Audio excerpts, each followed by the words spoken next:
Ternyata, yang paling menakutkan bukan apa yang kita lihat, tapi apa yang perlahan kita sadari sudah terlambat. Sinners mengikuti sekelompok orang yang ingin memulai hidup baru. Mereka mencari perlindungan, mencari komunitas, mencari pengampunan. Namun, tempat yang mereka anggap suci dan aman perlahan berubah menjadi ruang penuh kecurigaan. Ada aturan yang tidak boleh dilanggar, ada rahasia yang tidak boleh dibongkar, dan ada keheningan yang terasa lebih mengancam daripada teriakan. Horornya tidak selalu datang dengan darah, ia datang lewat tatapan, lewat bisikan, lewat keyakinan yang mulai retak. Dan semakin mereka mencoba keluar, semakin terasa mereka sudah terlanjur masuk terlalu dalam.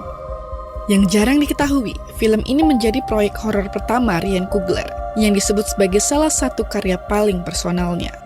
Coogler terinspirasi dari sejarah komunitas keagamaan di Amerika, bagaimana iman bisa menjadi tempat perlindungan, namun juga alat kontrol. Pendekatan visualnya sengaja dibuat kontras. Ruang terang terasa aman, tapi justru menyimpan ancaman. Ia membalik simbol klasik horor yang biasa identik dengan gelap.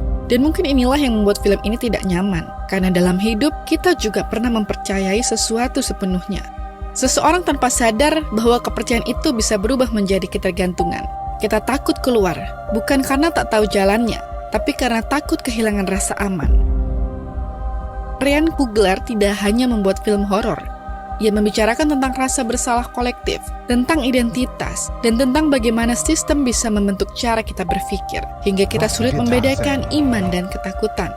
Film ini seperti pertanyaan yang tidak pernah dijawab langsung. Apakah kita benar-benar bebas memilih, atau hanya mengikuti aturan yang diwariskan?